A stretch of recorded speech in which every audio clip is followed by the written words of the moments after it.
Silence, breathe in, and return to this moment today is not an ordinary Monday. Many will wake up, go through routines, sip their tea or coffee, check their phones, and believe this day is just like the one before. But I ask you, who told you that nothing can change? One breath, one decision, one moment of clarity, that is all it takes for the entire course of your life to shift. Change does not need to announce itself with thunder. Sometimes it comes like the rising sun, slowly, steadily illuminating everything in its path. But to see it, to receive it, you must be awake. What if today, this very Monday, God the Source, the Creator, the divine force within and beyond, has written a change for you? Not tomorrow, not in a distant future, today. But here is the question. Will you be ready to walk through the door when it opens? You see, destiny is not only what is written for you. It is also what you are willing to rise into. Some people say, it's just Monday, but the one who is aware says, this is the day I was waiting for. The ordinary becomes extraordinary the moment you become present. When you open your heart, when you surrender your doubts, when you trust that what is meant for you will find you, then this Monday becomes sacred. So I say to you, let go of what you thought today would be. Step into what it can be. Let every step you take today be with intention. Let every word you speak carry the weight of awareness. And if the winds of change begin to move around you, do not resist. Do not run, stand still, bow your head, and say, I am ready, because today is not ordinary. Today is your day, and the divine is watching. In the quiet stillness of a single moment, everything is contained: the past that has shaped you, the present that holds you, and the future that silently awaits your permission to unfold.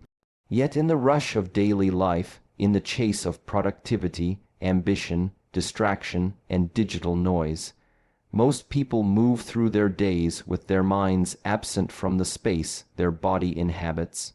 They are physically present, yet spiritually and mentally scattered, lost in memories, anxieties, and to-do lists.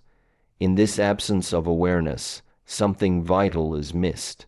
Not time, not tasks, but life itself. Presence is not simply a physical condition.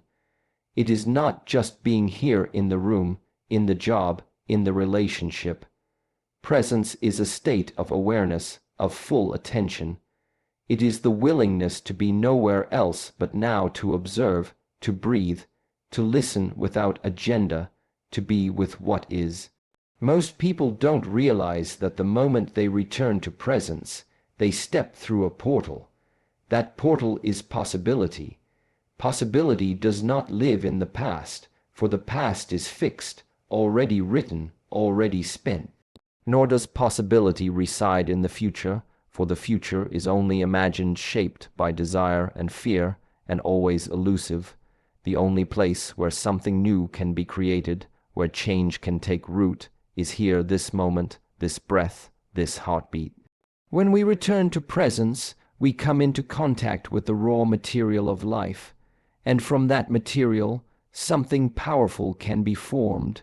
Think about it: how many life-changing opportunities pass us by simply because we are not here to see them.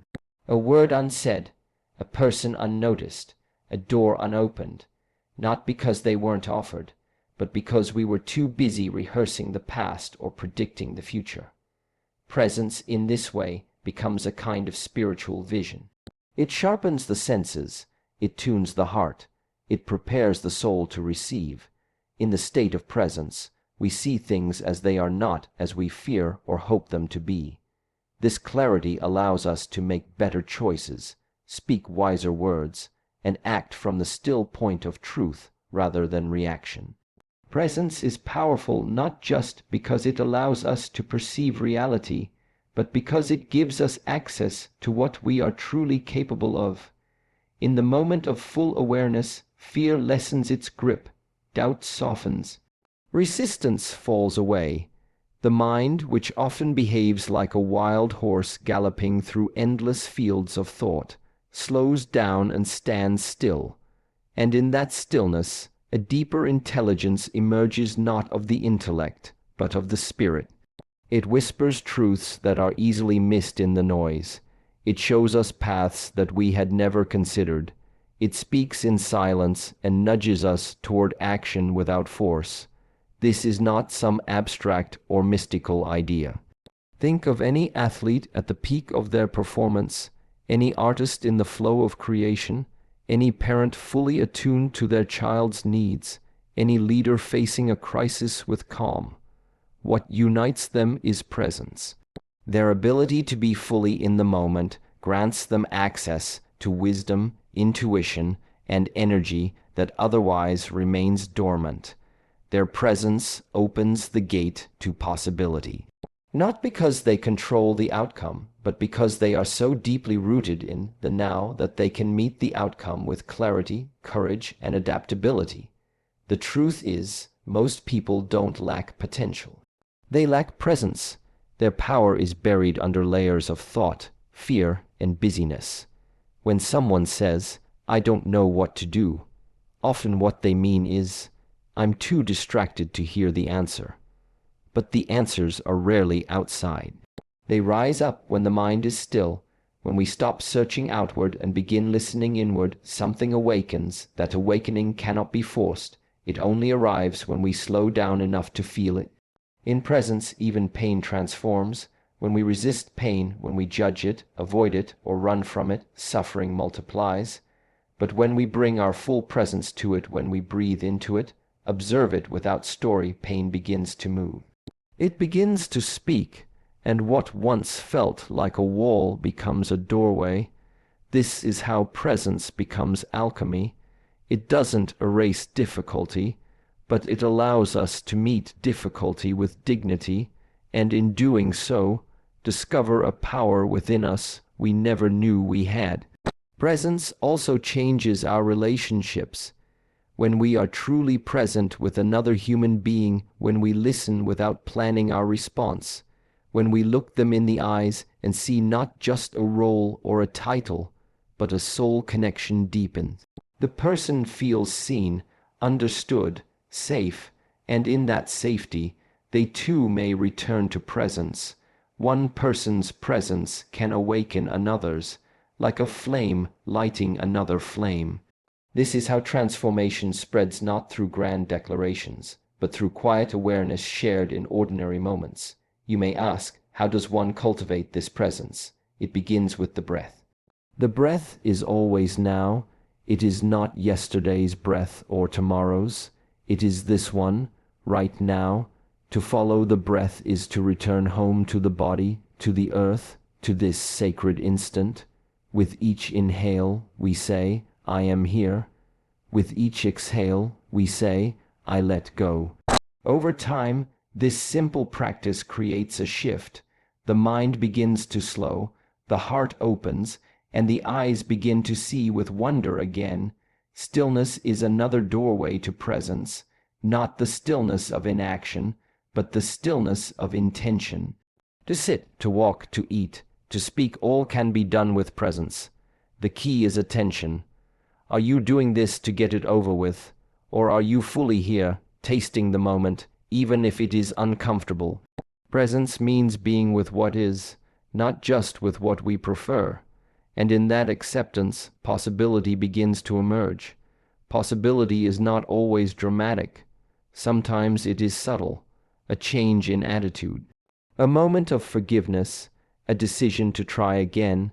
These small movements, made with presence, ripple outward in ways we may never fully see. A kind word spoken in presence may save someone's life. A quiet decision made in alignment with our true values may alter the course of our destiny. But these moments only reveal themselves when we are awake enough to meet them. Many people believe they must wait for a special day, a sign, or some great moment to arrive before they act or believe or change. But the wise understand this is the moment. There is no future time more sacred than now. This Monday, this hour, this breath, all the power you will ever need is already here. The question is not whether possibility exists. It always does. The question is whether you are here to receive it. To live in presence is to live with reverence. Every sound becomes music. Every face becomes a teacher. Every situation, even the ones you once called problems, becomes a path. Because you are no longer rushing to escape the moment. You are no longer rejecting what is. You are now meeting life directly, without armor, and life, when truly met, responds. There is no finish line to presence. It is not a state to achieve once and for all. It is a practice, a discipline, a return, again and again. Sometimes we are lost in thought for hours, days, years. But the moment we become aware of that and return to this moment, we are home again. That is the grace of presence. It never punishes you for leaving. It simply waits for your return. And so, possibility is not something rare or reserved for the lucky few. It is woven into every breath you take, every decision you make, every moment you choose to come back to now. The world does not need more people chasing possibility. It needs more people present enough to see it in the quiet, in the discomfort, in the ordinary, in the now. If today you feel like your life is stuck, or your mind is noisy, or your heart is weary, don't look far ahead.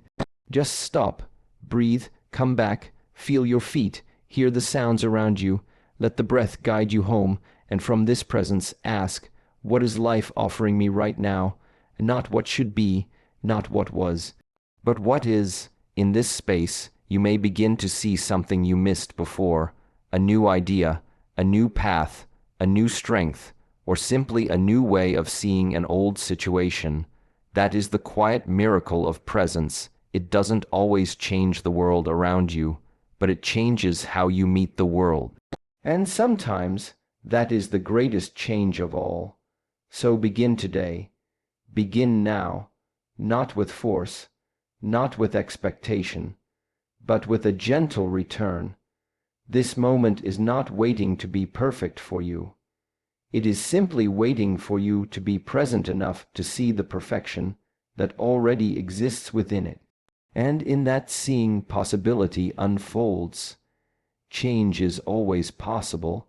It moves around us constantly like the wind, sometimes gentle, sometimes fierce, but divine change, that is something different. Divine change is not merely a shift in circumstances, not simply an improvement in conditions or fortune. It is a transformation of the soul's journey. It is when life realigns itself not just to your desires, but to your deepest purpose. It is when your outer world begins to mirror the unseen truth that has long been gestating inside you. But such sacred change does not arrive by force. It does not respond to impatience or frustration. Divine change requires readiness, not the kind of readiness made of plans, strategies, or rehearsed speeches, but the quiet inner readiness that forms through surrender, humility, and alignment. Many people pray for change, beg for miracles, long for a new chapter. They knock on doors and wonder why they remain shut.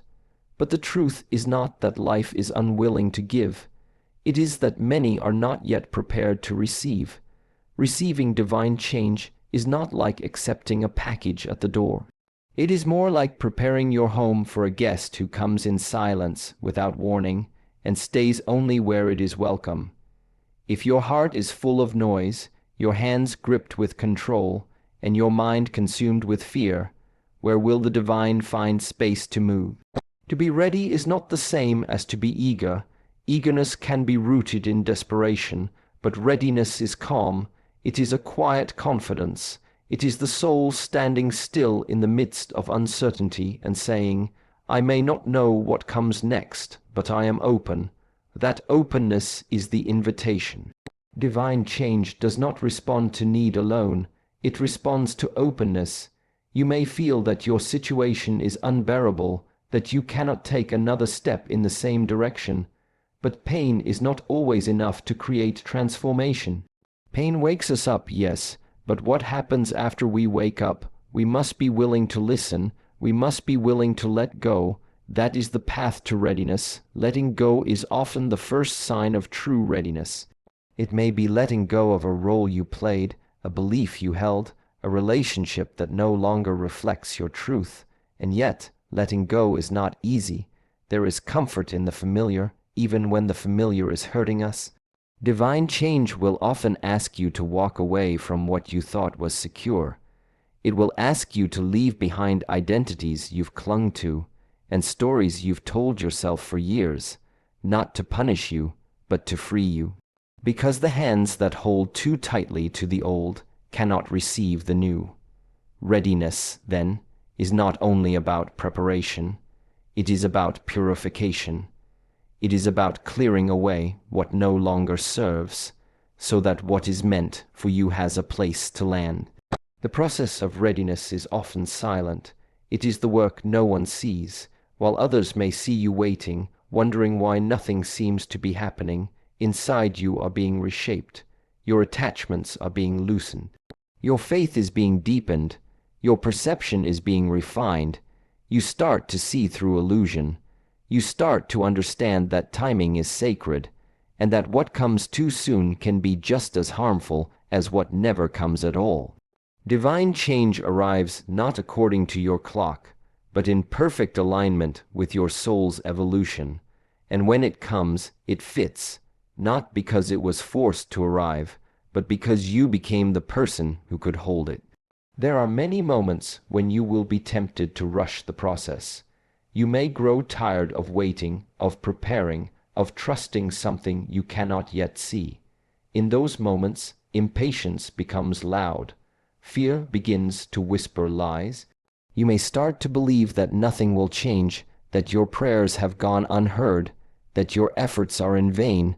But this is the very threshold of transformation, the point where many turn back just before the breakthrough.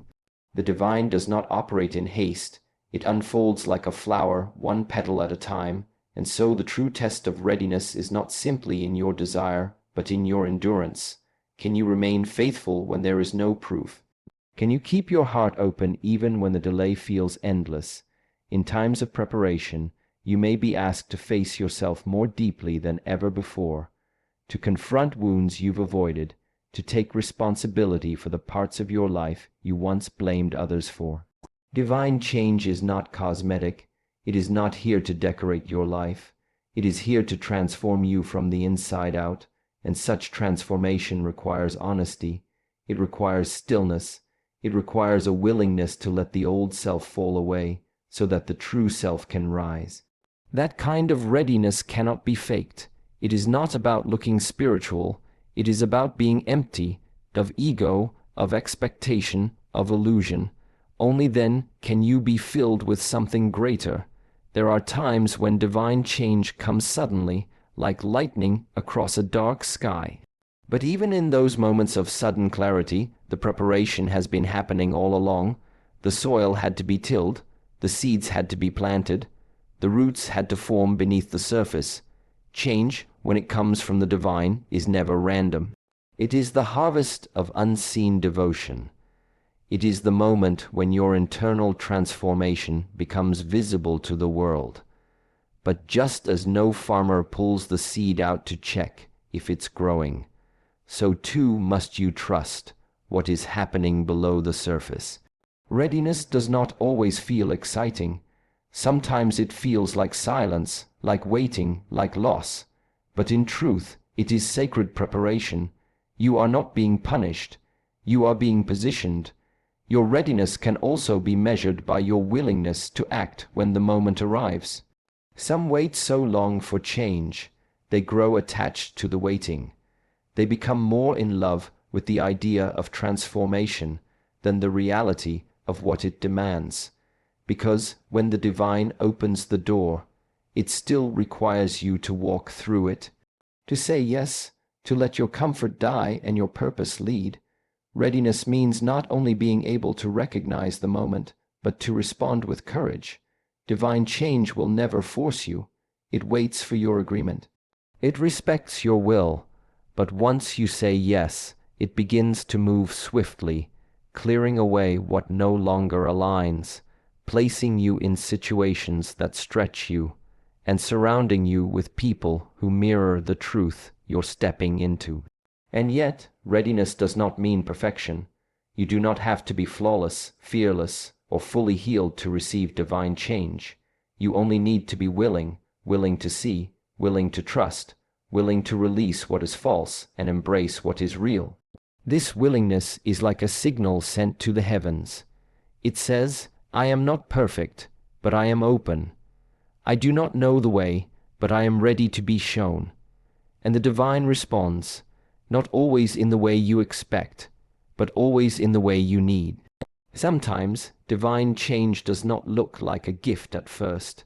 It may arrive as loss, as endings, as confusion, but remember, the universe does not destroy what you need. It only removes what you have outgrown. Readiness means trusting this process even when it hurts. Trusting that the breaking is not punishment but preparation, that the emptying is making space for something sacred. The divine removes to make room. It delays to protect. It redirects to align. And through it all, your task is not to understand every detail, but to remain ready, grounded, awake, and willing to move when the call comes. You may not feel ready, but readiness is not a feeling, it is a choice, a quiet decision you make again and again to live in trust, to walk in faith, to stay present, and the more you choose it, the stronger it becomes. You begin to recognize the signs, the nudges, the inner guidance that leads you forward. You no longer panic when plans shift, because you know that divine timing is wiser than your own. You no longer fear the unknown, because you understand that what is unfolding is not just random chaos, but sacred choreography. Each time you return to this readiness, you come into deeper partnership with the divine. It is no longer you trying to control life. It is you dancing with life, listening, responding, surrendering. And in this dance, you begin to realize that divine change was never far away. It was always within reach. It was only waiting for you to say, from the depth of your being, I am ready. And so if today you find yourself longing for something more, for healing, for clarity, for purpose, pause and ask not just what you want, but who you are becoming in the waiting. Ask if you are ready not just to receive the change, but to be changed. Because divine change will never leave you the same. It will elevate you, yes, but it will also refine you, stretch you, ask things of you that you once believed you could never give. And in that process, you will find your strength. You will meet your soul. You will become who you were always meant to be. That is the promise of divine change, and that is why readiness is sacred.